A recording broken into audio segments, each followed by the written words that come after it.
Bonsoir, bonsoir à toutes et à tous. Avant tout, je tiens à vous remercier d'être présents ici. Il est 17 heures, c'est la fin de Big 10, mais vous êtes là. Merci beaucoup. Et un grand merci aussi aux partenaires Planète Robot d'avoir structuré et aidé cette table ronde que vous allez voir et pour la distribution de magazines. Au menu, ce soir, on va déguster robotique humanoïde, industrie. Est-ce que ces deux ingrédients vont se mélanger ensemble ? Est-ce que l'Europe, et notamment la France, doit vraiment s'engager dans cette bataille technologique ? Donc, pour ma part, je me présente. Je m'appelle Pierre Fauveau, je suis responsable sectoriel pour BPI France, avec comme domaine d'activité la robotique et les drones. Je vais laisser les différents intervenants se présenter, un peu parler aussi de leur entreprise et nous faire découvrir leur monde. Je suis Sunny Chen, directrice marketing monde pour United Robotics Group. Donc, on est une entreprise qui est siège en Allemagne et on est spécialisé dans la solution robotique et services qui est à travers le contexte public et aussi industriel. Merci. Bonjour à tous, Jacques Dupont-Loup, Stobli Robotique. Donc, on est une entreprise qui fabrique des robots industriels et des AGV. On est basé en Haute-Savoie et on délivre des robots pour tous les types de marchés, que ce soit l'automobile, la robotique chirurgicale, l'agroalimentaire, le nucléaire, la plasturgie, la cosmétique et j'en passe.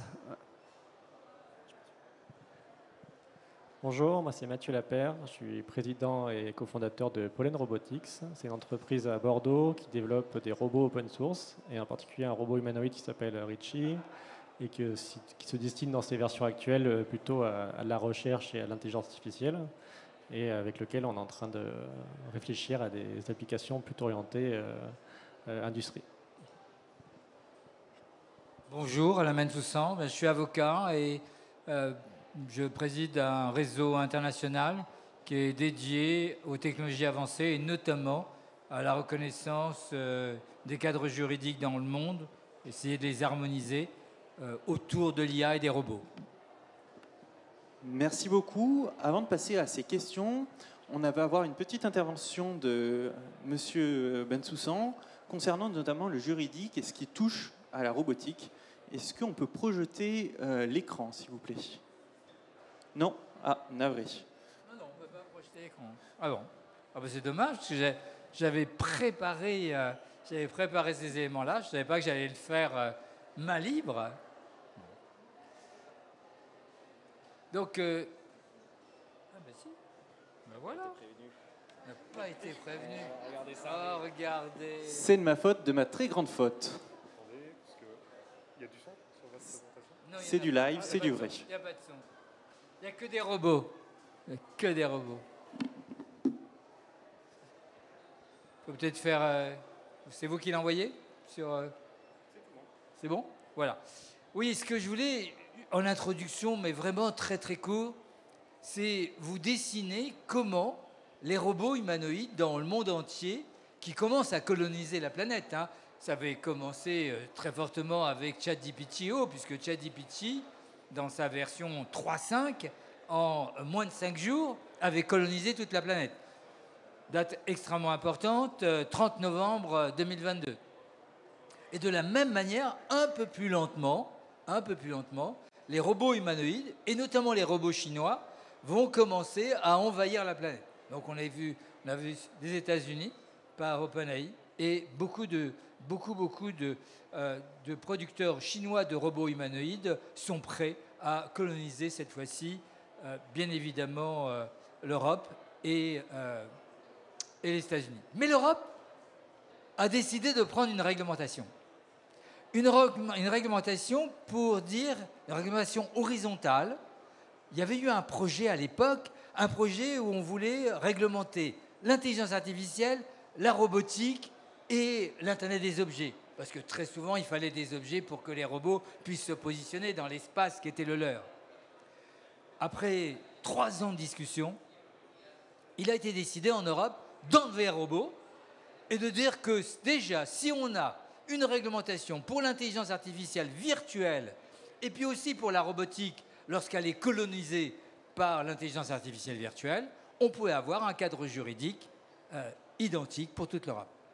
Ce consensus s'est fait à travers 6 valeurs. de dire que les robots humanoïdes ne seront pas l'équivalent des humains. Le monde de demain, ce n'est pas les humains contre les robots ou les robots contre les humains. Le monde de demain, c'est les humains qui vont utiliser les robots et ceux qui vont rester en mode classique. Et afin de protéger les humains qui vont utiliser les robots, quels qu'ils soient, les robots en usine, les robots en entreprise ou les robots dans les hôpitaux, on va surtout centrer pour les robots en usine, eh bien ces robots ne doivent pas porter atteinte à la santé, à la sécurité, aux droits fondamentaux. Les deux premiers, c'était évident, par exemple, avec la directive machine. Mais santé, sécurité, droits fondamentaux, état de droit, au moment où il y a des discussions en France sur cette question-là, la démocratie et l'environnement. Et donc, cette réglementation s'applique à tous les robots européens. Je vous propose, illustré par différents robots, de regarder les principes généraux qui s'appliquent aux robots humanoïdes lorsqu'ils sont colonisés par des IA, notamment des IA génératives, et de voir très vite quelques applications. Bien, l'idée, c'est qu'en Europe, tous les robots virtuels ou non virtuels doivent être managés par les risques, avec l'idée qu'il y a 5 grandes catégories. Des catégories pour lesquelles les robots virtuels ou non virtuels, j'utiliserai maintenant que le mot robot, si vous voulez bien. Donc, eh bien, lorsque les risques sont trop importants, en Europe, c'est interdit. Mais ce qui est intéressant, c'est que c'est interdit chez nous. On a le droit de les exporter chez les autres. Donc, on peut faire des robots interdits chez nous, mais pour les autres. Ces robots, c'est ceux qui travaillent en dessous du seuil de conscience. Extrêmement important. C'est-à-dire qu'on va demander aux robots d'appréhender le seuil de conscience. Les robots qui manipulent les vulnérabilités, les robots qui mettent des notes sociales, des robots qui reconnaissent facialement les gens, des robots qui détectent leurs émotions et des robots qui font de la catégorisation biométrique et enfin des robots qui permettent de repérer dans l'espace public, en temps réel, les personnes. Eh bien, l'idée, c'est de dire que ces robots, qu'ils soient virtuels ou réels, sont interdits en Europe. Ce qui nous met, par exemple, très loin des robots chinois, puisque c'est exactement le contraire. Deuxième système, dès le moment où on est dans un certain nombre de domaines, la directive machine, la robotique, les diagnostics, la santé, la sécurité, ou l'emploi, les services de résilience, les services bancaires, eh bien, l'IA, incarnée ou non dans des coques, est à haut risque. On les classe à haut risque. Troisième catégorie, application du test de Turing. Un robot et un humain, c'est équivalent si et seulement si l'humain ne s'aperçoit pas qu'il est en face d'un robot. Et à cause de cela, ou grâce à cela, en Californie, en Chine et chez nous, maintenant en Europe, il est important d'indiquer aux humains, parce qu'ils n'ont pas forcément cette connaissance-là, les pauvres humains, qui sont en face, non pas d'un humain, mais d'un robot. Il faut aussi les informer, si on manipule des informations de type robots humanoïdes qui apparaissent à l'écran, par exemple des influenceuses artificielles, elles sont très nombreuses aujourd'hui, hyper-trucage ou encore détection d'émotions. En catastrophe, alors que les textes étaient presque finis, que les robots n'avaient que des systèmes d'intelligence artificielle, on a mis dans la réglementation les modèles à usage général. Alors, les modèles à usage général, traduisez intelligence artificielle générative, ChatGPT, Gemini, Mistral. Chez nous, les juristes, il faudra s'y faire. C'est nous qui comptons. Ça s'appelle des modèles d'intelligence artificielle à usage général. Et bien évidemment, les systèmes d'intelligence qui utilisent des modèles d'intelligence à usage général s'appellent des systèmes d'intelligence artificielle à usage général. Et là, vous avez toutes les chats qui viennent, dont ChatGPT. Et enfin, il y a un système exclu, qui est globalement le militaire. La robotique militaire est exclue de la réglementation. Pour ne pas être trop long, eh bien, pour tous ceux qui ne respecteraient pas ce système, facile. S'ils font des robots interdits, 35 millions ou 7% du chiffre d'affaires. S'ils ne respectent pas les règles que je vais vous présenter, 15 millions ou 3% du chiffre d'affaires. Et puis, s'ils ont menti aux autorités de régulation, 7,5 millions ou 1% de chiffre d'affaires. Pourquoi cela? Eh bien, l'idée, c'est que l'intelligence artificielle est dangereuse. Et donc, il est important qu'on ait un haut niveau de confiance. Certains peuvent sourire en se disant, là encore, l'Europe est hors sol. Eh bien, c'est un peu comme le RGPD. Les gens avaient dit que le RGPD, les données à caractère personnel, ne deviendraient pas un standard mondial. On était certains, en 1978, à penser que c'était un processeur d'universalité. Eh bien, je considère que le RIA va devenir un processeur d'universalité et que le monde entier va prendre ses règles. Pourquoi? Eh bien parce que lorsqu'on veut travailler en Europe et importer des robots en Europe, ou tout simplement importer en Europe les résultats de robots ayant été en cours d'opérationnalité pour faire ces résultats à l'extérieur, c'est le droit européen qui s'applique. Et c'est quoi ce droit européen? C'est de dire que les gens doivent être formés. Alors faites attention, il y a des nouveaux termes, hein. Fournisseurs, fabricants, mandataires, importateurs, distributeurs, vous connaissiez.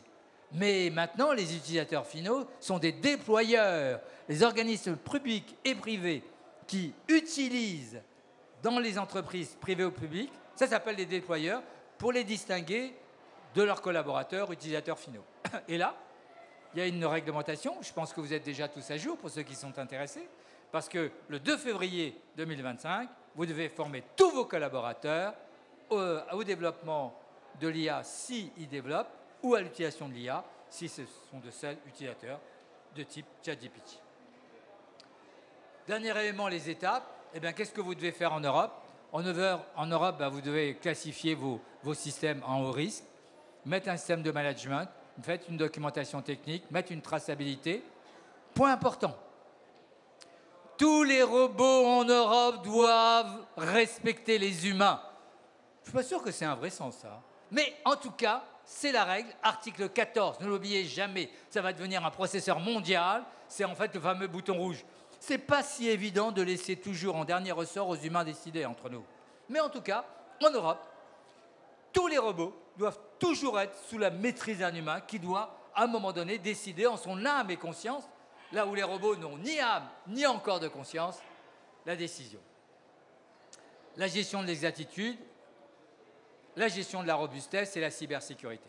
Et enfin, ça c'est avant conception, ou dans la phase de conception, avant mise sur le marché, et après un management de la qualité, une gestion des incidents, une déclaration UE, marquage CE, base de données UE. Base de données UE, c'est important, c'est qu'on veut recenser tous les systèmes à haut risque à cause des risques sériels. Et puis, il faudra faire des contrats avec les déployeurs et enfin des assurances. Vous voyez, au terme de cette situation très rapide, aujourd'hui, l'IA et les robots ont un droit qui est tangentiel à celui de l'humain.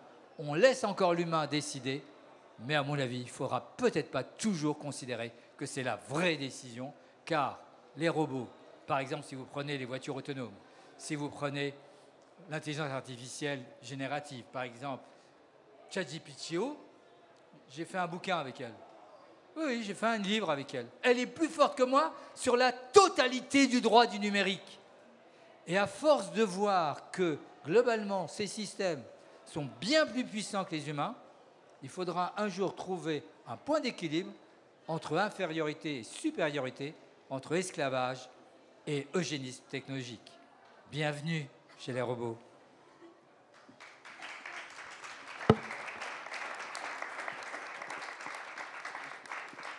Merci beaucoup, merci pour cette introduction sur un bel aperçu du droit de la robotique et de l'IA. À présent, je vais me tourner vers vous, Jacques, sur une question, c'est que les robots industriels, on a vu, ils ont pris du temps. Ils se sont installés dans le tissu industriel, ils ont dû soulever de nombreux verrous technologiques, de verrous économiques, sociaux aussi. Et est-ce que vous pensez que la nouvelle étape, ça ne serait pas justement donc, la robotique humanoïde ? Alors déjà, le mot robot, il a été créé en 1920. Donc ça fait plus de 100 ans. Il était, on va faire un petit peu d'histoire, il vient de la République tchèque dans une pièce de théâtre où il y avait une représentation d'un semblant de robot et le nom c'était Robota qui voulait dire travail forcé. Après, les premiers robots industriels ont été installés en 1961. Donc ça fait bientôt plus d'une soixantaine d'années. Et la robotique industrielle a mis quand même du temps à se déployer. On va dire qu'en 1992, elle est arrivée d'abord dans l'automobile et en 1992, 75% des robots étaient dans l'automobile. Et depuis, ça s'est déployé. Maintenant, l'automobile ne représente que 25% des utilisations de robots industriels. Aujourd'hui, si on donne quelques statistiques, le marché mondial, c'est à peu près 550 000 robots industriels vendus dans le monde chaque année et un parc installé de 4 millions de robots. Donc la robotique a mis du temps à se déployer. Maintenant, c'est parti. Le marché français, bon, on n'est pas les plus gros utilisateurs. Hein. On est le 3e européen derrière l'Allemagne et derrière l'Italie. En résumé, ils ont 4 fois plus de robots en Allemagne qu'en France. Et donc, on a mis du temps. Mais la robotique est en train de se déployer. Aujourd'hui, on voit apparaître aussi les AGV. Les AGV, les premiers ont vu le jour il y a 40 ans, mais ça commence vraiment à se déployer maintenant. Donc, et maintenant, on arrive sur la robotique humanoïde. Donc oui, pour moi, c'est très complémentaire et ça va surtout gagner du temps dans le développement et dans l'installation par rapport à tout ce qu'on a eu, nous, dans la robotique industrielle. Donc on voit que le chemin est quand même assez long pour les autres robotiques. Cette fois-ci, je vais me tourner vers quelqu'un qui voit tous les jours ces verrous technologiques, qui a dû surmonter ou qui pense comment les surmonter. Donc ma question, c'est quels sont ces verrous technologiques que la robotique humanoïde doit faire face? Oui, je pense quand même qu'il y a encore un long chemin à faire avant qu'on ait des robots déployés massivement dans des usines, des robots humanoïdes, parce qu'il y a encore des gros challenges techniques à arriver à avoir des robots humanoïdes fonctionnels sur des tâches complexes. Et en particulier, ce qui intéresse, en tout cas chez nous à Pollen, mais je pense de manière générale tous les fabricants de robots humanoïdes, c'est d'aller vers des robots qui sont capables d'intervenir dans des environnements qu'on dit ouverts, donc non structurés, on ne sait pas trop ce qui peut se passer, on ne sait pas exactement où se trouvent les éléments sur la table, on ne sait pas exactement la forme qu'ils ont, il peut y avoir des humains qui interviennent, etc. Donc cet environnement non structuré, il est assez difficile à gérer pour un robot, mais récemment, les progrès en IA dans ces 2 dernières années ont quand même fait des grosses brèches dans les problèmes qu'il y avait, et donc laissent entrevoir que c'est des problèmes qu'on va réussir à résoudre. Ensuite, il y a le sujet de la manipulation en soi, qui est pour moi un peu l'essence de la robotique. À la fin, le robot il est là pour manipuler des objets, que ce soit les assembler, les déplacer ou les ranger. Et du coup, la manipulation d'objets un peu variés et mal définis, c'est pareil, c'est un sujet encore complexe. Aujourd'hui, enfin, en tout cas dans la robotique jusqu'à ces dernières années, on arrivait à bien maîtriser des objets qu'on connaissait parfaitement, dans un environnement qu'on connaissait parfaitement, mais là, on va essayer de manipuler des objets divers dans divers environnements. Donc là encore, les progrès de l'IA sont phénoménaux ces derniers temps, et donc du coup, ça ouvre vraiment la voie à réussir à résoudre ce problème. Donc je ne sais pas si ça va être dans 1 an ou dans 5 ans, mais bon, ça arrive, quoi. Ça arrive vite. En tout cas, c'est potentiellement un problème que j'imaginais insoluble il y a quelques années, et maintenant, ça me paraît clair que ça va être résolu. Et ensuite, une fois qu'on a réussi ces problèmes qui sont de l'ordre encore, on va dire, catégorie scientifique, il faut arriver à implémenter ça dans un produit qui est complexe. Donc, c'est un robot humanoïde, il y a... En fonction que s'il a des jambes ou pas, ça peut avoir 30 ou 40 degrés de liberté. C'est de la haute technologie. Et donc arriver à faire passer ça à l'échelle, avoir un robot fiable, sécure, qui peut être fiable surtout. Donc, notamment pour l'industrie où on ne va pas s'amuser à avoir un robot qui, 1 fois sur 2, rate sa tâche. Il faut vraiment que 99,999% du temps, ça marche. Sinon, si à chaque fois qu'un robot intervient, il y a un opérateur qui doit être derrière pour rattraper ses bêtises, ça ne va pas être adopté. Et donc, ça reste d'être... Pour moi, c'est ça peut-être le défi qui est encore un peu moins clair, c'est cette asymptote vers la fiabilité minimum qui a un peu touché déjà la voiture autonome. Déjà en 2010, il y avait des voitures autonomes. En 2015, on pensait que ça arrivait l'année suivante. Elon Musk, ça fait depuis, 2014, qui nous dit que l'année prochaine, ça y est, il y aura la conduite autonome, donc ça fait déjà plus de 10 ans. Et donc on est un peu sur cette asymptote qui fait que ça a du mal à converger vers un taux suffisant pour que ça passe en déploiement massif.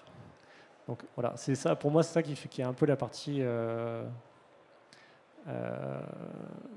on encore incertaine sur l'horizon de temps, à partir de quel moment on va vraiment avoir un déploiement massif de robots sur les applications industrielles et de services. C'est ce niveau de fiabilité-là. Voilà. Il y a peut-être quelque chose qui passe entre les lignes. Vous avez parlé effectivement de complémentarité, de petits outils, de prise de petits objets. Donc on n'est pas forcément sur les mêmes domaines d'activité. Vous imaginez comment cette collaboration ? Les robots, aujourd'hui, je connais bien moins bien les robots industriels que mon voisin. Mais pour moi, l'avantage d'un robot humanoïde, c'est surtout d'être là pour amener de la polyvalence et pas forcément être expert d'une tâche, mais d'être capable de pouvoir gérer un enchaînement de tâches différentes avec un seul robot sur un poste de travail existant, sans avoir besoin de mettre de multiples robots spécialisés sur chacune des tâches. Donc pour moi, il y a quand même une certaine forme de complémentarité entre les deux types de robotique. Moi, je pense que chacun a sa place. Effectivement, en robotique industrielle, on est souvent soumis à des vitesses d'exécution, à des domaines d'application qui nécessitent des robots un peu spécifiques, où il faut avoir des robots très rapides, très précis, très répétables, capables de travailler dans des environnements complexes. Et donc, pour moi, effectivement, les applications sont différentes, mais complémentaires. Voilà. Et je vous laisse la parole. Oui, en fait, je pense qu'il faut regarder déjà le robot humanoïde, ça vient d'où déjà ? Au début, en fait, c'est créé pas forcément pour les environnements industriels, c'est plutôt pour le côté en fait des services, interactions, et petit à petit, en fait, ça introduit maintenant, en fait, tous les acteurs automatisation industrielle, robotique industrielle à regarder aussi le robot humanoïde. C'est effectivement que le robot humanoïde, c'est fait pour manipuler des choses beaucoup plus complexes, beaucoup plus en fait variant, et aussi il peut y aller dans les endroits. Là on parle aussi de pied ou bas pied, de roue ou bas de roue, et il faut qu'il arrive en fait de la perception, l'action et manipulation en fait beaucoup plus agile et dans des contextes beaucoup plus complexes que le robot industriel qu'on a vu aujourd'hui. Je veux juste rebondir sur les questions sur le verrou qu'on a demandé. Je pense qu'il y a trois.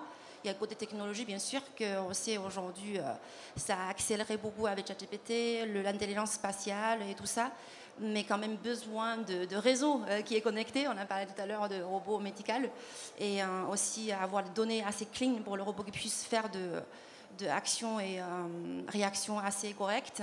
Et deuxième axe, c'est le process qui existe aujourd'hui. Il y a pas mal de legacy, on a vu dans l'industrie en fait, automatisation. C'est là qui devient intéressant pour le robot humanoïde parce qu'il est assez libre dans le sens qu'il ne peut pas forcément besoin de couper une infrastructure qui existe déjà depuis longtemps. Il peut faire des tâches beaucoup plus libres. Et le troisième, c'est l'humain. L'humain, bravo à Alain qui a commencé par l'introduction avec les valeurs européennes. On a vu très bien la recommandation, la protection de données, et sécurité et safety. Donc il y a l'humain, un côté à accepter, déjà un robot normal dans un robot industriel et en plus le robot humanoïde. Donc il y a ces trois axes-là. En fait, c'est vraiment, est-ce que l'avenir du robot humanoïde, c'est avec le temps ? Et il faut juste trouver, moi je dis, le sweet spot pour le robot humanoïde, pour chacun à sa place, à co-travailler ensemble. Et du coup, là, on a abordé un peu la technologie, on a abordé aussi le social. Ma question, c'est côté aussi économique. On voit le robot de Boston Dynamics, Atlas, ça coûte des 1000 et des 100. Au début, la robotique industrielle, c'était cher. Vous avez réussi à trouver un rythme de croisière. Ma question, c'est comment la robotique humanoïde, qui semble aussi coûter cher, comment va pouvoir-t-elle se libérer de cette contrainte ?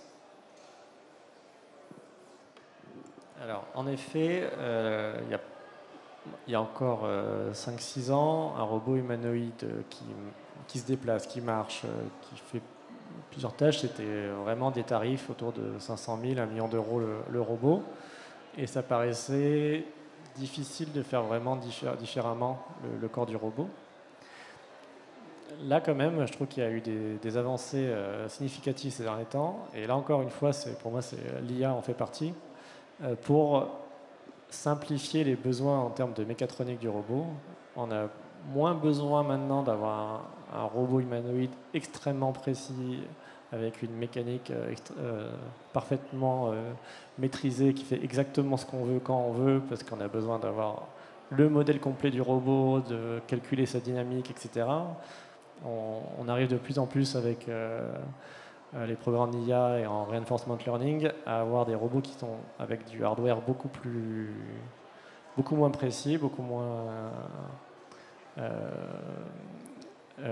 c'est moins de l'horlogerie, quoi.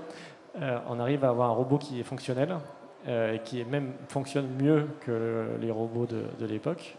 Donc ça quand même tendance ça va dans le bon sens, on va dire, pour à la fois augmenter la performance du robot et réduire les coûts.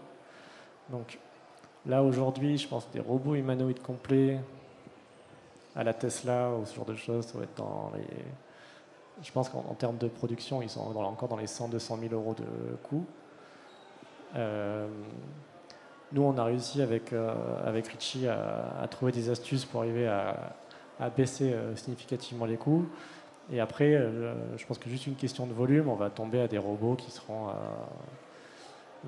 entre 20 000 et 50 000 euros. Ça devrait être possible de pouvoir créer des robots humanoïdes dans ces tarifs-là, quoi. Et à partir de là, ça commence à devenir des solutions déployables à voir en fonction de leur usage. Si on arrive vraiment à créer des robots polyvalents capables de faire de multiples tâches, là, ça commence à être intéressant à ce prix-là, quoi. Alain a parlé de robots chinois tout à l'heure. Donc, il y avait une boîte chinoise qui a sorti un robot humanoïde qui coûte 7 000 $, humanoïde, qui peut sauter, qui peut marcher. Ça revient sur ce qu'on a discuté tout à l'heure aussi, l'écosystème de chaîne de valeur. Et pourquoi en Chine peut créer des robots en fait si peu chers, à part le soutien financier côté gouvernement, bien sûr, équivalent BPI France, on va dire. Et il y a aussi en fait de l'écosystème. On a discuté aussi en France, surtout il y a beaucoup de petites boîtes robotiques, mais ils essaient de faire A à Z chacun à leur côté.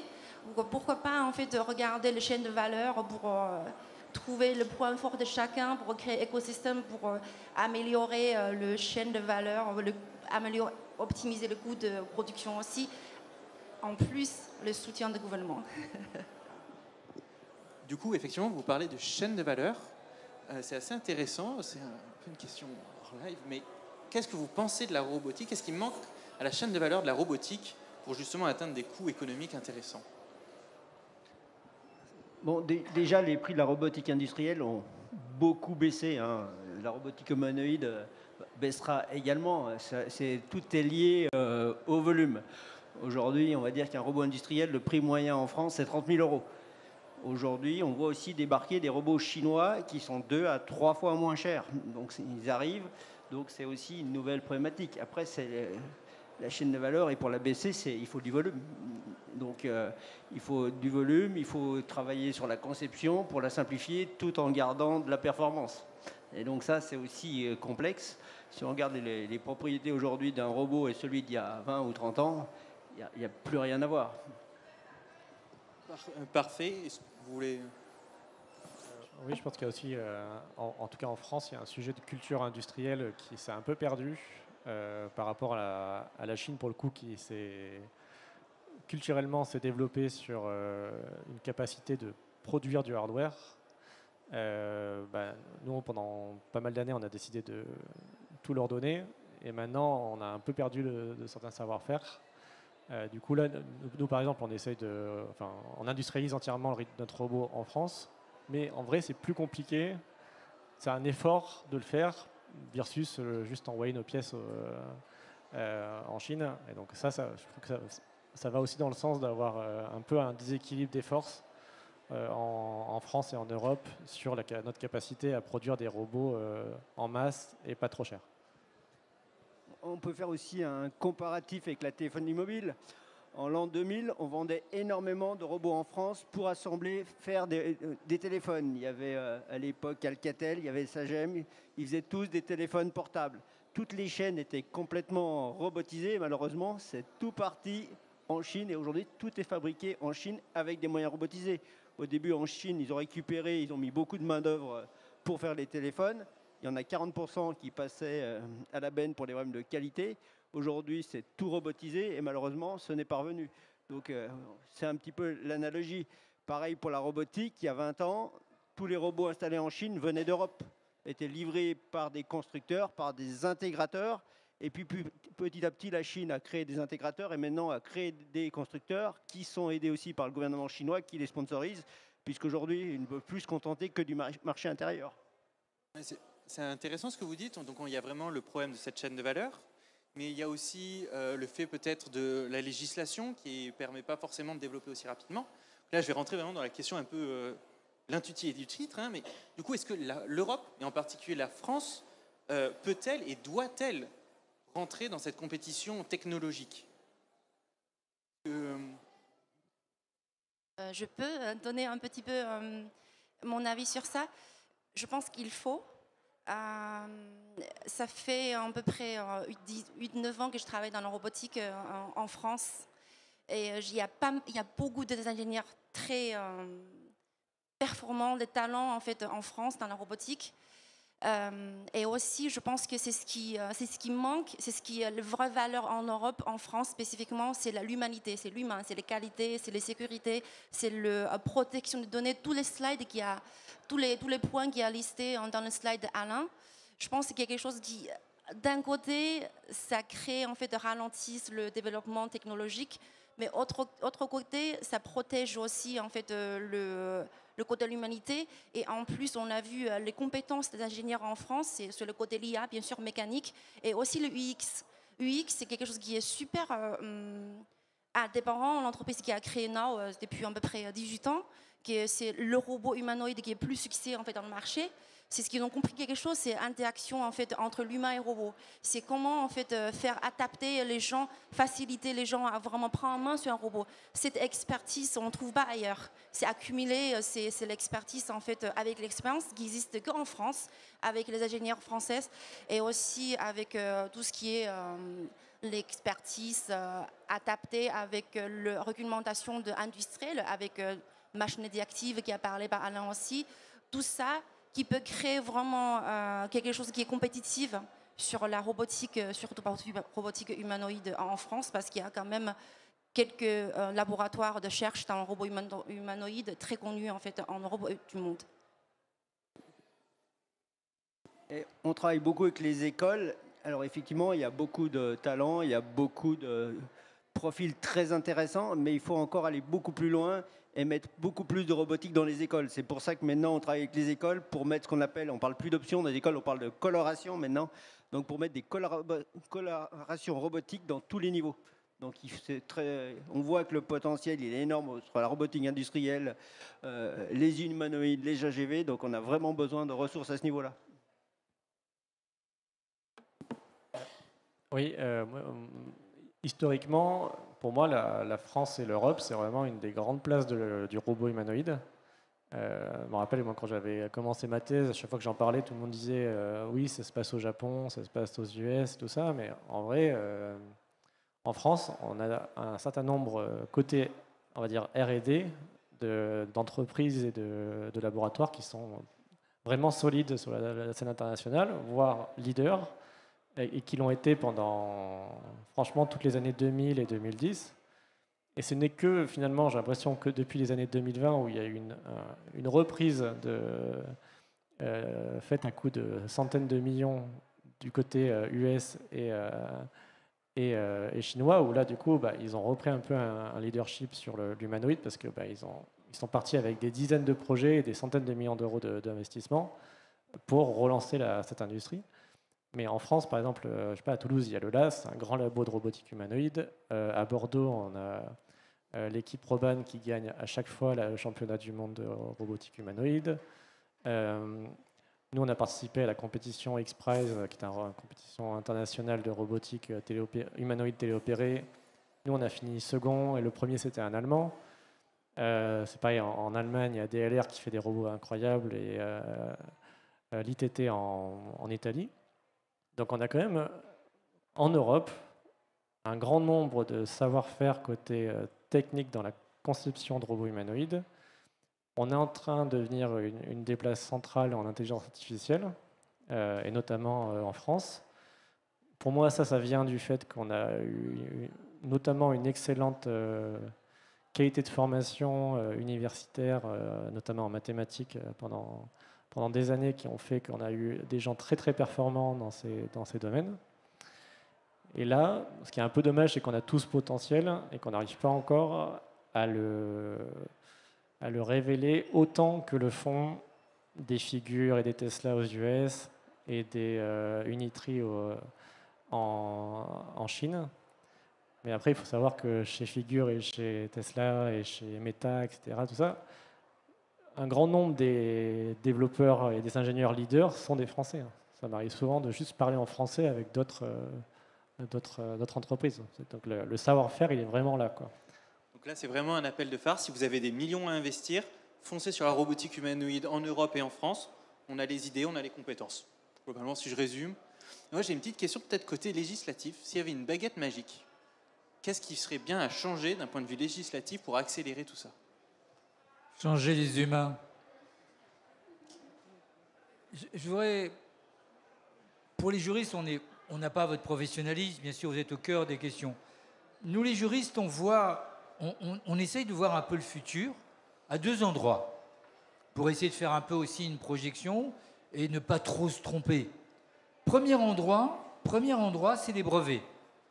Parce qu'au moment où un client vient nous voir, qu'on est dans le monde entier, dans ce type de domaine, au moment où les clients déposent des brevets, on voit bien a priori la technologie de demain. Sachant qu'entre un brevet, au moment où il est fait, au moment où il va apparaître en termes de produits, il faut entre 10 et 12 ans. Donc on peut assez facilement, si on ne se trompe pas trop sur les brevets, avoir une première vision. Et la deuxième chose, c'est de voir les contrats, c'est-à-dire les contrats des grandes entreprises avec les PME. Souvent, les PME sont extrêmement pertinentes et les grandes entreprises sont un peu moins agiles, et donc elles essayent de chercher dans ces contrats d'innovation les éléments d'agilité qu'elles ont besoin. Et qu'est-ce qu'on s'aperçoit en France? C'est ce que vous avez dit au détour, mais je voudrais vraiment le souligner. C'est que dans les robots humanoïdes, par exemple pour les faire marcher, c'était très compliqué. Nao et la marche, c'était très compliqué, j'étais là à ce moment-là, à raisonner avec Aldébaran et Messonnier. Qu'est-ce qui se passait? C'est que toute l'intelligence, au sens technologique, était dans la mécanique, dans l'orfèvrerie de cette mécanique. Notamment, par exemple, pour les bras. Et pour la capacité des bras à être extrêmement opérationnels, il fallait travailler au niveau de la mécanique. Et on l'a vu dans la chirurgie médicale, mais on l'a vu aussi dans tout ce qui est contrôle de découpe, que l'intelligence artificielle, c'est-à-dire quelque chose qui n'est plus du tout dans la mécanique, mais bien dans l'intellectuel du robot et du robot humanoïde, allait être un élément extrêmement important.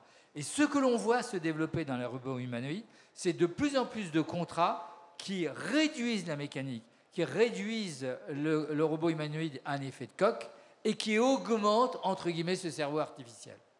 Eh bien, au centre de ça, les mathématiques, l'école de mathématiques française, et puis ce qu'on nous a toujours reproché, MathSup, MathSP, qui ne servait à rien, ce qui fait qu'aujourd'hui, les grands centres d'IA, de Facebook, de Google et autres, sont à Paris. C'est-à-dire que si vous deviez investir, c'est effectivement sur les entreprises qui ont cette capacité à mener de l'IA dans le monde industriel et d'utiliser l'IA pour révolutionner la partie industrielle, c'est-à-dire la partie molécule dans ce domaine-là. Et il me semble que c'est ça qui fera la différence. Et par rapport aux juristes, alors, eh bien, il faut créer de la confiance, créer de la confiance. Si on prend les voitures autonomes, elles sont parfaitement opérationnelles. Elles sont parfaitement opérationnelles à 50 km/h, entre 50 et 70, avec pas beaucoup de brouillard. Eh bien, ce qui bloque aujourd'hui, c'est le droit. C'est en fait la protection des métiers, et notamment, par exemple, dans ce cas-là, des taxis. Et il suffirait d'un tout petit peu d'augmenter les subventions et de baisser le niveau d'exigence technique pour que les robots humanoïdes, ou de manière générale les robots autonomes, puissent se développer. Mais ça, c'est une fonction politique, plus qu'une fonction économique. Merci beaucoup. Donc on a pu voir un petit peu du coup les verrous technologiques, socio-économiques, un peu la place de l'Europe et notamment de la France sur la robotique humanoïde. Mais quid de la concurrence? Si aussi on aura la phase de questions dans 15 minutes à la fin. Donc la question qu'il y a derrière, c'est on a la robotique humanoïde, mais est-ce qu'il n'y aurait pas une concurrence possible avec d'autres systèmes robotiques, avec d'autres fonctionnalités? Donc là, je me tourne vers vous, peut-être vers Mathieu qui a dû aussi imaginer son business model, se dire quelle va être sa concurrence, peut-être autre que de la robotique humanoïde. Oui, là, je pense qu'aujourd'hui, la robotique humanoïde elle se développe parce que ça a aussi c'est un effet un peu, c'est cool, ça rassemble, ça motive les gens de travailler sur ces robots, mais de cette technologie-là, il va évidemment y avoir des robots humanoïdes, mais je pense que ça va aussi infuser dans plein d'autres secteurs. Tous les progrès qu'on fait en IA aujourd'hui qui sont motivés sur des robots humanoïdes, ils vont finir par aller aussi sur les robots industriels classiques et donc aussi venir les améliorer.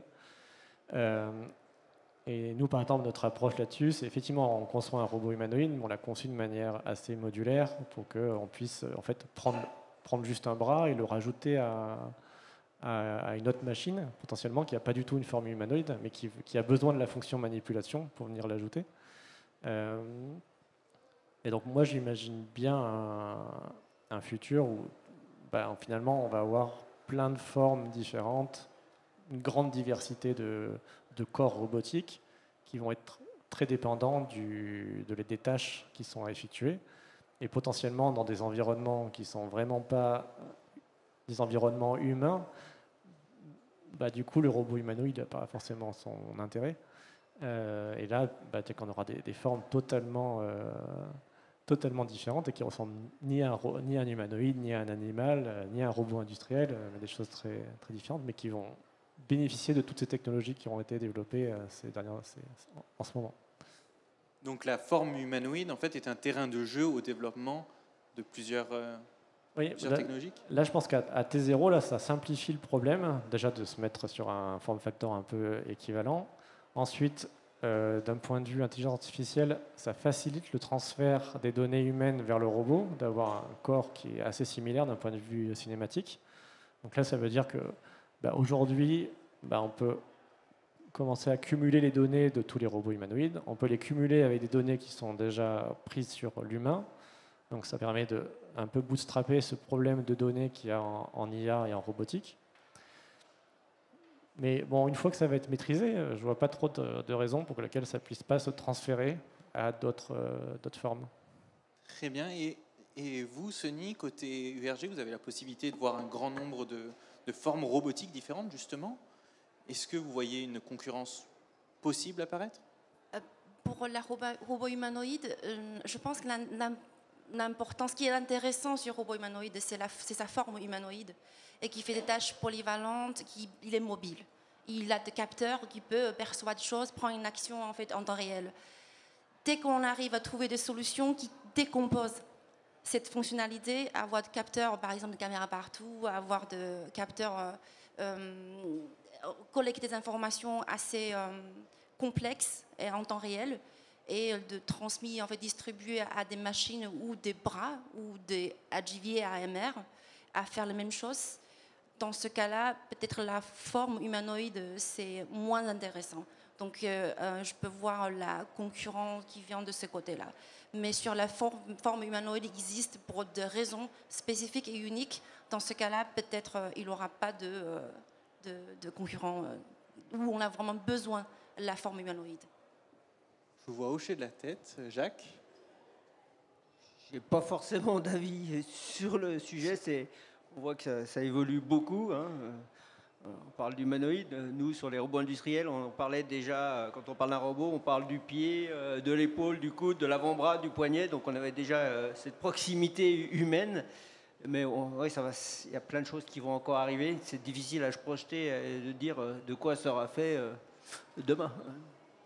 Très bien. Du coup, peut-être une question, on va ouvrir un petit peu plus. Là, on a focus vraiment sur la partie industrie le plus possible. Et donc là, ma question, elle va être un peu plus ouverte. Est-ce que vous pensez que la robotique humanoïde a un autre avenir que l'industrie ou elle passera forcément par l'industrie? Grande question. Qui veut commencer? Qui se lance? Bon, allez. On a assisté juste avant à une intervention sur la robotique chirurgicale. Donc on parlait de robots pour les interventions sur le corps humain. Eh ben, on peut dire que ce marché-là, il a avancé, il s'est développé grâce à la robotique industrielle, puisqu'aujourd'hui on utilise des robots qu'on a fait migrer de l'automobile à la robotique médicale en les customisant. Donc oui, je pense qu'il y a des liens. Hein, donc il y aura beaucoup d'applications déjà dans le domaine industriel, c'est sûr, et puis à côté. Voilà. Je reviens sur la première question. La réponse, c'est chacun à sa place. Et, parce que le robot humanoïde, déjà, on a discuté, ça coûte cher. Donc, si je peux faire aujourd'hui, et aujourd'hui, ça coûte cher, le robot humanoïde coûte plus cher qu'un bras, on va dire.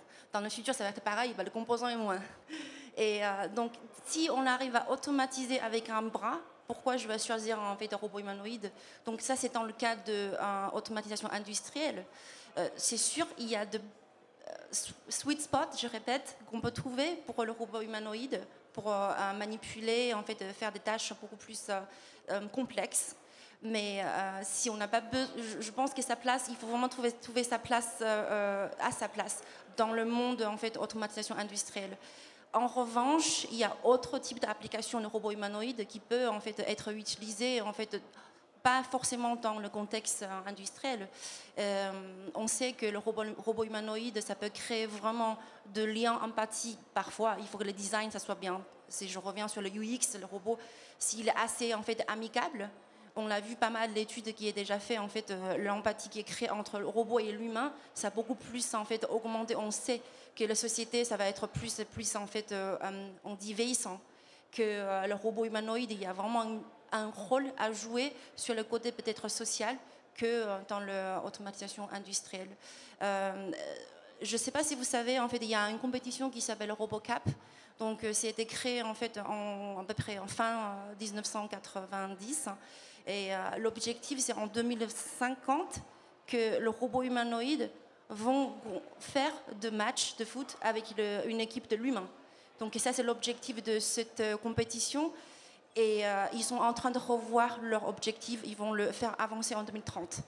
Donc, vous voyez, en fait, c'est quand même une compétition en fait, avec l'université vraiment haut niveau du monde qui travaille dans la recherche de robotique, dont inclut robot humanoïde. C'est qu'il dit que on a envie d'avancer l'objectif 20 ans en fait, plus tôt. Il y avait une raison, mais encore une fois, chacun a sa place.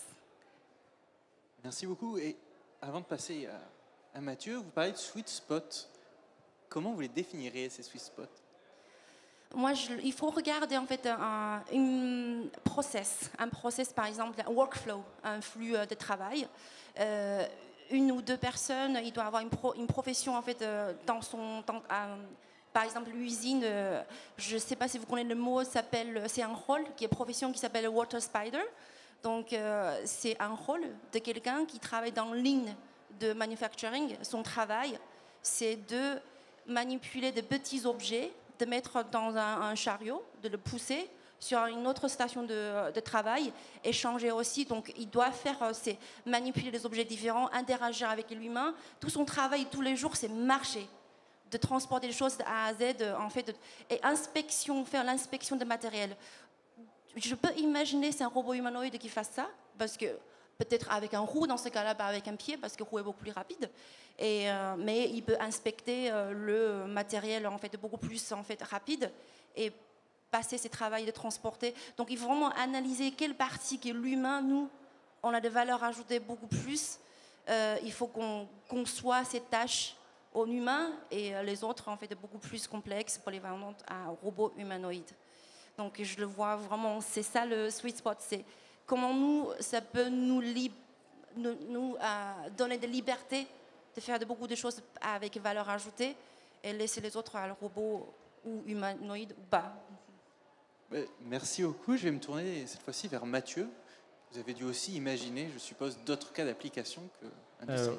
Oui, moi je pense que ça peut sortir des applications industrielles et aller vers notamment en logistique aussi. C'est un peu lié à l'industrie aussi, hein, mais Ça me paraît aussi, par exemple, un robot magasinier, ça me paraît totalement cohérent avec ses capacités, ses forces par rapport à un humain, d'être très précis sur le rangement. Et après, avec ses capacités, je pense qu'un des intérêts du robot, effectivement, c'est sa capacité sociale, et c'est une bonne interface d'interaction homme-robot pour que des utilisateurs qui ne sont pas des roboticiens puissent se servir de cette machine pour des tâches de manipulation physique. Donc je le vois quand même comme un bon candidat de l'équivalent de l'ordinateur personnel, mais pour la manipulation d'objets. Et je ne sais pas si je suis totalement dans le délire ou quoi, mais j'imagine bien ça être déployé dans des commerces, dans des PME ou dans des magasins pour faire de la mise en rayon, pour aider un artisan sur certaines tâches, pour l'aider à ranger son atelier, etc.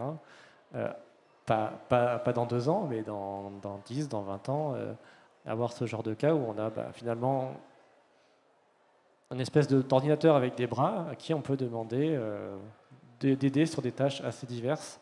Et le robot va intervenir un peu comme aujourd'hui, on peut demander à ChatGPT de nous aider sur divers sujets qui sont du côté numérique, donc de création de données, de textes, de création d'images.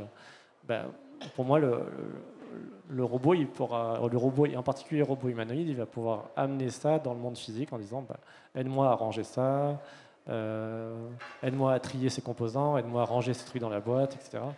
Et pour moi, c'est un bon candidat de cet usage-là. Et on parlait coût, donc le robot qui reste encore relativement cher. Est-ce que vous pensez que justement le magasinier permettra de passer à l'échelle pour réduire les coûts, ou vous pensez que ça sera plutôt vers l'industrie ou un autre secteur? Si c'est un robot qui coûte 20 000 euros, c'est pas beaucoup plus cher qu'un utilitaire, quoi. Donc pour une PME, c'est accessible d'avoir un robot dans la flotte comme d'autres matériels.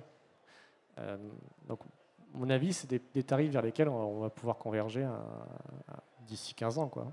Ouais. Merci. Je voyais aussi Alain, vous vouliez réagir? Moi, il me semble que le passage va se faire peut-être plus rapidement qu'on ne le pense. En tout cas, toujours difficile de prédire. Mais la meilleure interface pour l'humain, c'est d'avoir une représentation humaine. Donc le robot humanoïde, c'est sûrement une des façons les plus faciles pour lui, pour l'humain, de parler à un non-humain. Si maintenant on regarde l'intelligence artificielle générative et ses avancées très rapides, je vous indiquais qu'en ce qui me concerne, ChatGPT a été supérieur à moi pour la totalité du métier d'avocat en droit du numérique. C'est le seul droit que je connaisse depuis 44 ans. Et elle est plus forte que moi, sans aucune difficulté. De temps en temps, j'arrive à peu près à son niveau, mais il vaut mieux lui demander plutôt que de parler avec moi. Ça veut dire quoi, ça? Laurent Alexandre disait aussi de la même manière que dans son métier de médecin, 90% de ses diagnostics, ChatGPT était supérieur au sien. On est pas mal de gens à dire ça, un peu à la pointe chacun de leur secteur. Alors c'est vrai qu'au début, on n'osait pas trop le dire. Mais enfin, quand il y en a un qui a commencé à le dire, les autres ont dit, oui, moi aussi, je m'aperçois qu'elle est plus forte que moi et que j'ai du mal à la maîtriser sur des points extrêmement complexes que, par exemple, les contrats d'intelligence artificielle. Ça veut dire quoi? Ça veut dire que si on continue avec des médecins qui n'ont que 6 minutes pour pouvoir, et qui à la fin ne gagnent pas forcément beaucoup d'argent avec prendre études. Si on prend des avocats à 400 € de l'heure, dont on n'a même pas le temps de leur dire bonjour, qu'on a déjà passé effectivement le SMIC, il va falloir trouver d'autres solutions. Et pour beaucoup de métiers, me semble-t-il, l'intelligence artificielle générative de haut niveau, plus une interface de type robot humanoïde, seront peut-être des facteurs clés de succès pour mieux comprendre ce monde. Et si encore on prend le fait que ChatGPT n'est pas un outil, n'est absolument pas une machine-outil, c'est la totalité des connaissances du monde qui est disponible gratuitement depuis 3400 ans avant Jésus-Christ. Ça veut dire que la forme humanoïde peut devenir un compagnon de la connaissance pour chacun et pour tous. justement, je veux rajouter, si on sort de contexte industriel, je ne sais pas si vous avez déjà essayé de parler, vraiment parler, faire de conversations avec votre chat GPT sur des sujets différents, je le fais. Est-ce que vous avez déjà fait conversation avec un robot qui est prompté avec un chat GPT? Moi, je le fais aussi. La semaine dernière, en fait, j'étais en HEC pour un cours de l'IA. Donc, c'est ce qu'on a fait avec le professeur. On a utilisé un Nao, le robot humanoïde, à prompter avec ChatGPT, faire 2 exercices avec les étudiants de MBA chez HEC. Première, ils devaient en fait pitcher un VC pour un investissement de fonds de 50 millions. En fait, c'est un faux sujet, mais ils doivent travailler sur ça, les étudiants. Donc, première chose, ils doivent prompter le robot en tant qu'assistant pour l'aider à faire un pitch. Et il doit faire le pitch, il doit comprendre c'est qui le VC, en fait, qu'est-ce qu'il veut exactement. Et deuxième exercice, donc le robot, il prend le rôle de VC. Donc les étudiants, ils devaient en fait faire l'exercice avec le robot pour le pitcher. En fait, moi, c'est mon technologie, c'est quoi le marché, comment je veux le vendre avec je veux 50 millions. Donc on voit en fait un étudiant qui vient de mondes différents. Et il y a quand même un niveau, l'interface de robot prompté avec un rôle qui a vraiment créé quelque chose de différent. Que moi-même, je sens quand je parle. En fait, parfois, j'ai essayé de parler avec mon ChatGPT dans un taxi, je me sens un peu bizarre. Même si je le fais dans un taxi avec le conf call, là, c'est vraiment bizarre.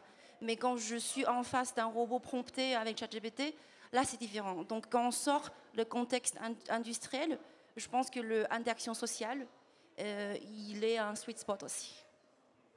Merci beaucoup. Si je tends vers une conclusion, robotique et humanoïde et IA sont indissociables au final. Ils permettent de booster, de rendre plus performant, plus économique le robot. Donc on voit qu'il y a des progrès fulgurants, mais que le chemin il reste quand même encore long. Il y aura encore des verrous technologiques, sociaux, économiques à soulever. Reste à savoir maintenant quel va être son cas d'usage. L'industrie, on sent qu'il y a quelque chose en complémentarité.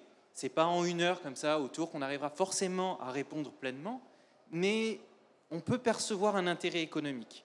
Maintenant, j'ai envie de dire, il faudra se pencher plus sur le sujet.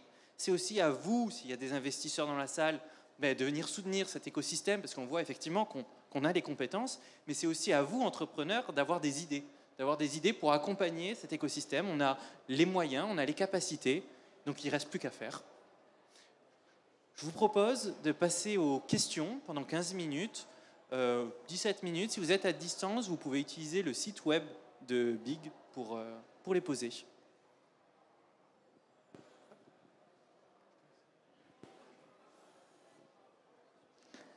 Merci beaucoup pour cette présentation très enrichissante. Une question, vous avez parlé du coût des robots. Et je me demandais s'il y avait, si dans vos entreprises, vous avez un système de robot as a service, enfin de location en fait, des robots comme dans l'informatique. Voilà. Si ça a changé d'ailleurs par le droit, je pense que ça ne change pas grand-chose. Et juste une remarque sur en fait, les robots, on en voit aussi dans le domaine de la restauration, par exemple. Enfin, c'est sorti de l'industrie déjà. Voilà, merci.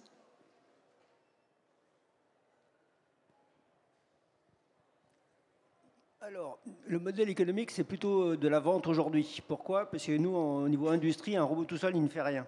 On va toujours l'associer à une cellule, à des équipements, à un préhenseur. Donc, c'est un ensemble complet. Ça commence à arriver. Parfois, on a des clients qui nous demandent de le louer, mais c'est encore très rare. Après, vous parlez de restaurant. Sachez qu'on a eu une consultation il y a quelques mois. Un restaurateur qui fait beaucoup de cuisine, beaucoup de viande, avait un problème puisqu'il ne trouvait personne pour retourner la viande pendant la cuisson. Quand vous lui demandez un steak à point saignant, donc il se posait la question de dire si j'ai une entrecôte saignante, ça sera tant, et je veux mettre un robot pour prendre la viande et la retourner au bout de tant de minutes. Donc il y a beaucoup de questions qui se posent, et là il est venu nous voir en tant que constructeur de robots industriels, mais demain on pourrait tout à fait imaginer un robot humanoïde. Nous, on a de as a service, robot as a service. Donc, on a vu effectivement, ça a beaucoup aidé pour descendre un petit peu le barrière d'entrée, parce qu'en fait, souvent, les gens ne connaissaient pas la technologie, ils ont envie d'essayer. Donc, on fait aussi de POC pour 1-2 semaines, 1 mois, et basé sur les services. Donc, comme ça, ils peuvent vraiment avoir une avis sur est-ce que ça aide ou pas. Donc, ça existe, oui. Nous, on ne fait pas encore ce genre de choses, parce que bon, on ne vend pas beaucoup de robots, c'en est au début. Mais c'est un modèle qu'on aime bien aussi pour des raisons écologiques, parce que ça aligne un peu mieux les intérêts en termes de conservation de la matière et durabilité. C'est-à-dire que là, du coup, l'intérêt de l'entreprise, quand on fait de la vente de robots, c'est plus de vendre un maximum de robots. Quand on est sur un robot à service, bah, c'est plus faire durer le maximum du temps le robot. Et donc, ça, à mon sens, ça a quand même intrinsèquement un meilleur alignement entre les intérêts de l'entreprise et les intérêts écologiques et les intérêts de l'utilisateur. Donc, pour moi, c'est vraiment un modèle très intéressant. Après, il faut quand même avoir déjà une base nécessaire pour arriver à être capable de pouvoir sortir ce genre de service. Mais à mon avis, ça va arriver. Ouais. Et ce sera d'autant plus facile quand les robots ont un usage très précis. Par exemple, vous citez la restauration. Si on a un robot restaurateur, ce sera vraiment beaucoup plus simple de convaincre une PME où ils ont 3 employés de prendre un robot en plus à 500 € par mois que de sortir tout de suite 50 000 €. Et puis il y a des données à prendre en compte. Aujourd'hui, nous, un robot industriel, ça se livre en 5-6 semaines, maximum 8 à 10 semaines. Si on doit se lancer dans la location, ça veut dire que ça change des données comptables. Il faut avoir des stocks, il faut les immobiliser, ce que n'aiment pas forcément les financiers. Et donc, c'est un autre modèle. Après, pourquoi pas avoir comme des Kiloutou qui commencent à investir dans des systèmes et pour les louer. Oui. Merci aussi de cette présentation très intéressante. J'ai trouvé très intéressant et très dynamique la présentation d'Alain Bensoussan. Moi, j'ai tout simplement une question. On a dit tout à l'heure que les robots étaient beaucoup moins chers en provenance de la Chine et que, enfin bon, ça fait 10 fois moins quand même, voire plus, et qui sont très opérationnels dans nos industries françaises. Le droit français et le droit européen, comment agit-il par rapport à ces robots importés de Chine ? Et est-ce que les robots de Chine, en fait, respectent la réglementation européenne ou française ? Malheureusement, oui. Malheureusement, oui. Malheureusement. Oui, parce que si vous voulez, tout le monde a vu que globalement, la législation pouvait être une barrière à l'entrée, mais elle est aussi une barrière au développement. Et donc, comme ils ont une avance, comme ils ont une très grande avance, en ayant le marquage CE et la déclaration Union européenne, ils sont européens. C'est un accélérateur. Dire que je suis conforme à la norme européenne, c'est quasiment dire je ne suis plus chinois, je ne suis plus étranger, je suis l'un des vôtres. Et là, la réglementation, elle joue en fait un effet complètement inverse. Elle est un accélérateur des produits étrangers.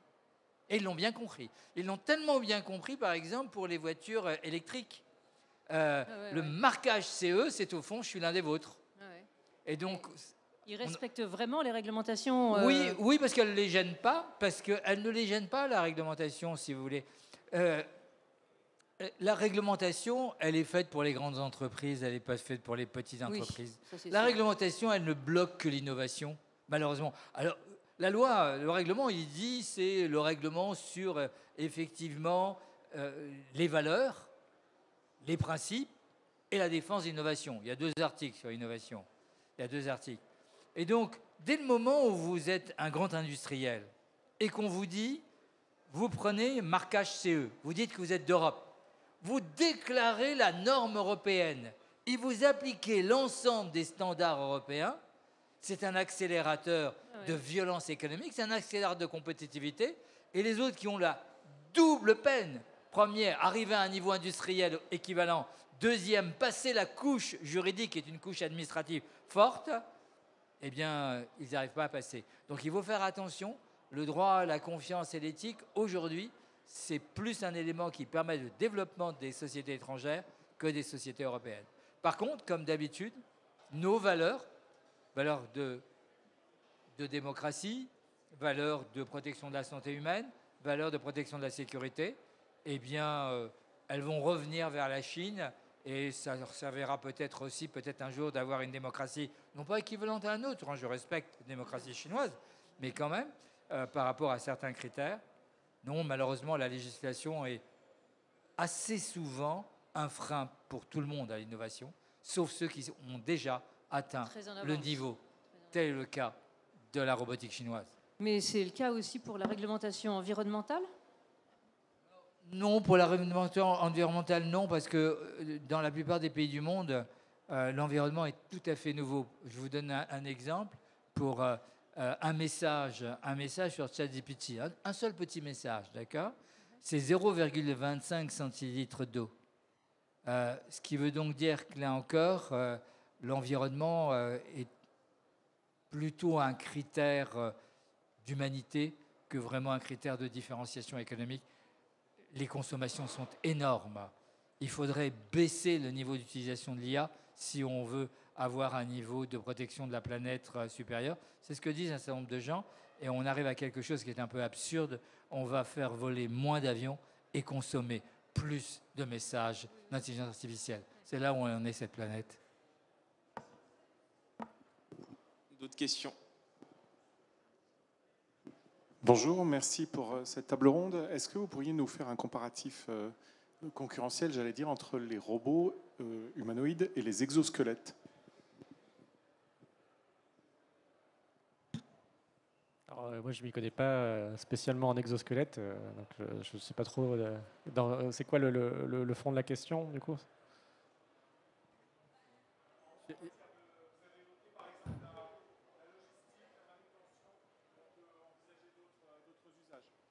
Non, vous avez raison, c'est une très très bonne question. Pardon que l'avocat réponde, mais vous savez, l'avocat est totalement incompétent, hein, et il tient à le rester. Mais par contre, il a des clients dans la robotique et il a des clients dans les exosquelettes. Et donc, il peut comparer, vous voyez. Et vous avez la question, un des éléments, on peut supposer qu'à un moment donné, les exosquelettes, totalement bien faits, peuvent être des robots, je dirais, très proches du corps humain. Aujourd'hui, les exosquelettes, ils n'ont pas vocation, ils pourraient, hein, c'est sûrement une vraie tendance, hein, ils ont vocation à remettre les gens en sortie d'handicap, plutôt que résoudre l'handicap. Mais on pourrait admettre qu'un robot, peu à peu, la coque, elle est tellement fine, les intelligences artificielles tellement intégrées dans les différents produits qui sont autour des humains, que ça joue un rôle. Mais vous savez, il se passe d'autres problèmes juridiques sur les exosquelettes. Ça a revalorisé certains métiers, notamment les métiers de voirie et des métiers difficiles comme celui de mettre du goudron. Et par là, il y a un aspect Robocop. Ce métier, effectivement, est remonté en compétences, remonté en niveau de certification. Mais par contre, on s'est aperçu que dès que les gens s'arrêtaient pour fumer une cigarette, le robot les dénonçait. Donc vous voyez que là encore, il y a du droit, même dans l'exosquelette. Et si je peux compléter, effectivement, comme a dit Alain, les exosquelettes servent énormément sur la santé. On commence à en voir quelques-uns dans l'industrie qui apparaissent, mais pour ce que j'ai vu, ils ont aussi du mal à trouver leur marché parce que ça demande un investissement supplémentaire et en plus, il y a une force de travail. Donc retrouver l'équilibre économique n'est pas toujours facile. Merci. D'autres questions? Ah bah, il n'y en a plus. Je te laisse conclure, Pierre. Et du coup, je tiens à remercier les intervenants. Attends, Pierre. Une dernière pour la fin. Tout d'abord, merci beaucoup pour la richesse des informations. J'ai une question. Vous avez évoqué, Mathieu, le fait que d'avoir recours à en effet un robot humanoïde dans les magasins, pas seulement dans la logistique où c'est largement utilisé, mais plus dans les magasins de proximité ou autres, allait prendre probablement 10 ans. Pourquoi si long? Parce que quand on voit un coût de 20 000 euros, c'est moins qu'un salaire annuel d'un collaborateur. On peut se poser la question de l'accélération potentiellement vertueuse de ce type de switch, ce qui n'est pas forcément... Alors, 10 ans, c'est totalement au doigt mouillé. Il n'y a aucune base scientifique derrière. Hein, c'est purement spéculatif. Mais je pense que quand même, avant d'en arriver là, il faudrait que le robot ait passé un certain nombre d'étapes Donc là je pense qu'on va converger vers des robots à 20 000 euros. Pour l'instant, ce n'est pas encore le cas. Là. Même le fameux robot chinois qui a été annoncé à 16 000, en vrai, c'est 16 000 pour certaines unités, et c'est un robot qui est quand même dégradé par rapport à sa version, sa version normale, donc, qui, elle, est vendue beaucoup plus cher. Et ensuite, il y a des problématiques de fonctionnement, quoi. Avant que ça arrive dans des environnements ouverts comme des commerces, il faut vraiment qu'on ait passé toutes les étapes législatives de sécurité nécessaires avant d'en arriver là, quoi. Donc il y a quand même un certain nombre d'étapes à passer qui font que je pense que ça ne va quand même pas se passer en moins de 5 ou 10 ans. Aussi parce que derrière, c'est du hardware, et quand même, c'est moins facile de déployer du hardware que du logiciel. Typiquement, une percée comme il y a eu avec ChatGPT, où ils sont passés de 0 à 20 millions d'utilisateurs en 2 mois, c'est physiquement pas possible en robotique. Là. Même si là, demain, il y a quelqu'un qui sort un robot parfait, il fait 20 000 euros, il est exactement comme il faut, avant d'en arriver à en produire des millions, il va quand même s'écouler du temps, quoi. Donc il y a quand même à un moment la physique qui ralentit, qui est plus visqueuse, on va dire, dans le déploiement que du logiciel et les IA qu'on a aujourd'hui dans le monde numérique. Merci à tous. Je tiens à remercier les intervenants pour cette qualité d'intervention. À vous remercier, vous aussi, public, d'avoir été aussi solide jusqu'à 18h, d'avoir tenu.